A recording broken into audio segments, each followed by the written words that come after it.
MG Creative Design, une image plus que parfaite. Le président de la République, Félix-Antoine Tshisekedi Tshilombo, est arrivé le lundi à Kananga, chef-lieu de la province du Kasaï central, pour une mission d'itinérance. Sur place, le chef de l'État a inspecté les travaux de construction de la route Kananga-Kalambambouji, longue de 230 km, axe stratégique reliant le Kasaï central à l'Angola par le territoire de Luiza. Cette route, dite route de l'espoir, est une extension naturelle du corridor de l'Obito pour le transport routier. Elle permet de connecter le centre du pays à ce grand axe ferroviaire, créant ainsi un réseau multimodal qui renforce l'assiette fiscale de la République démocratique du Congo et revitalise les zones rurales traversées.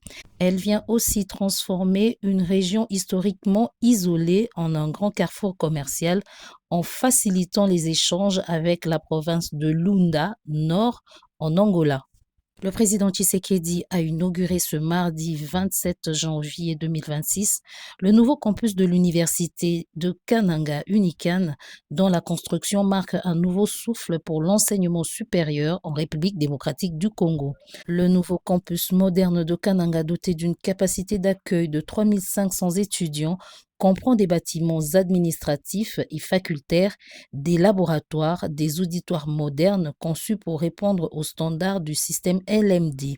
Cette infrastructure vient concrétiser l'engagement du président de la République d'offrir à la jeunesse congolaise des conditions d'études et de recherche à la hauteur de ses ambitions.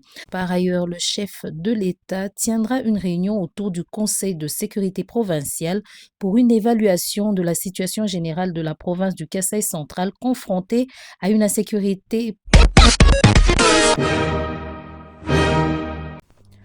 La première ministre chef du gouvernement, Judith Suminwa Tuluka, a reçu le lundi une délégation de l'Union européenne pour la région des Grands Lacs, conduite par son représentant spécial, Johan Bogstam. Ces échanges ont porté sur le renforcement de l'assistance humanitaire dans l'est de la République démocratique du Congo et la confirmation de l'engagement contenu de l'Union européenne en faveur des populations affectées par la crise, notamment les déplacés et les réfugiés congolais dans la région. La chef du gouvernement a salué la qualité du partenariat RDC-Union européenne et réaffirmé que la protection des Congolais et la recherche de la paix demeurent des priorités majeures de l'action gouvernementale conformément au programme d'action du gouvernement.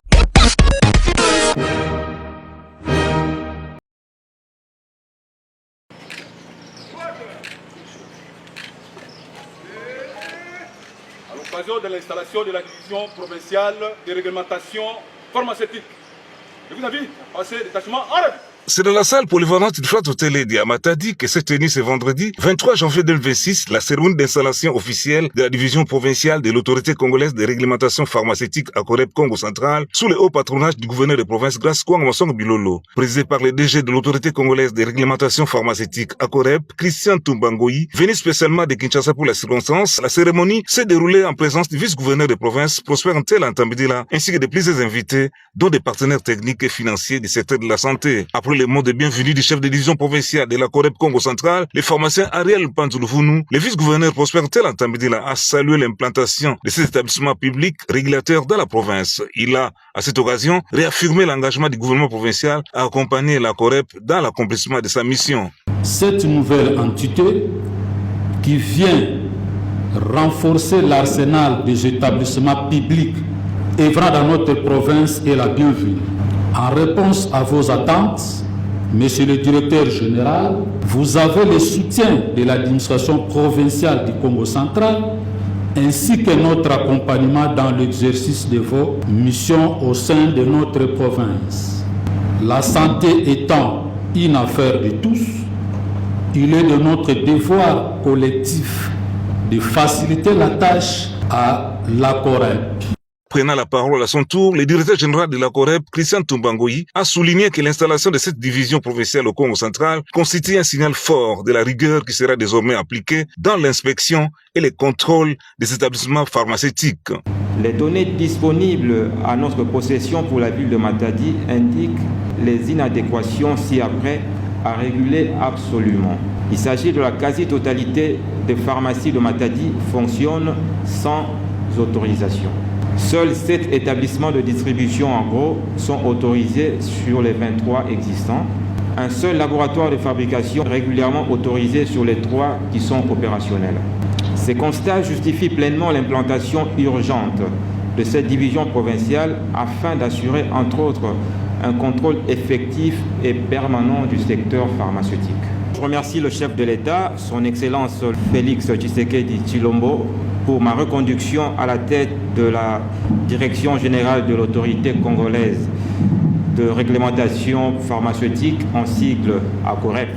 Avec l'installation officielle de cette nouvelle division provinciale à Matadi, la COREP entend désormais veiller au respect strict des procédures liées à l'authentification des autorisations d'importation des produits pharmaceutiques, à la conformité des conteneurs utilisés, ainsi qu'au respect de la chaîne de froid et à l'identification de tous les établissements pharmaceutiques. En clair, la COREP détient l'exclusivité de la réglementation et de l'inspection pharmaceutique sur toute l'étendue de la RDC, une mesure destinée à mettre un terme aux désordres longtemps observés dans ce secteur, souvent entretenu par des services non habilités. Et pour lier l'utile à l'agréable, un cocktail a été servi autour de la piscine du Flat Hotel Lydia.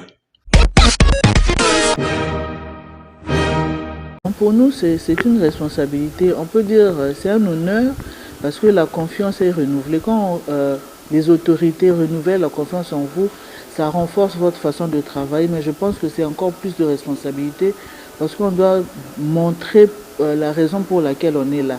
La mission qui nous a été confiée, c'est conduire la fédération de la normalisation et également dans l'organisation des élections. Nous sommes prêts, nous avons toujours été prêts et comme je disais à certains de vos collègues, le calendrier électoral était déjà prêt avec la commission électorale et la commission de recours, mais nous avons eu ce souci avec le dossier judiciaire de O'Neill qui a fait que tous les comptes de la fédération étaient bloqués. Et là maintenant, il faut savoir comment s'organiser pour avoir tous les moyens par rapport tant au fonctionnement qu'aux élections. Mais notre souci de contribuer à cette normalisation, parce que c'est toujours le comité exécutif. C'est juste le mot exécutif qui a changé en normalisation à cause des problèmes que connaît la fédération. Et nous essayons d'y contribuer pour sortir de là avec toute fierté pour dire que le comité actuel de normalisation, ou bien le comité de gestion de la fédération a contribué à cette mission qui leur a été confiée.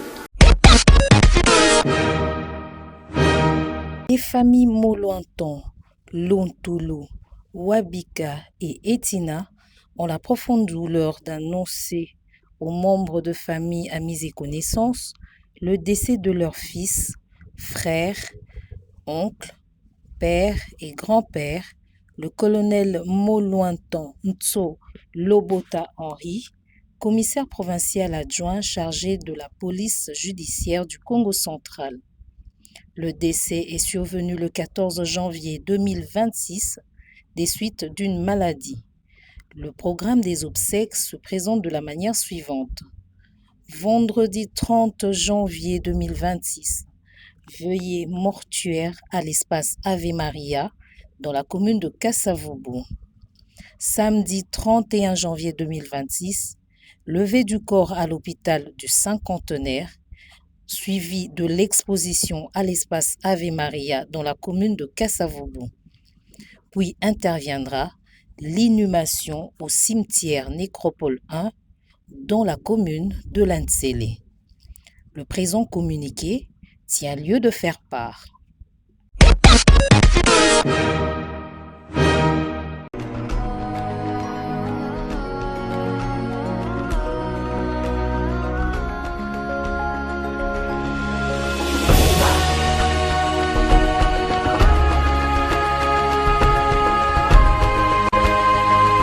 MG Creative Design, une image plus que parfaite.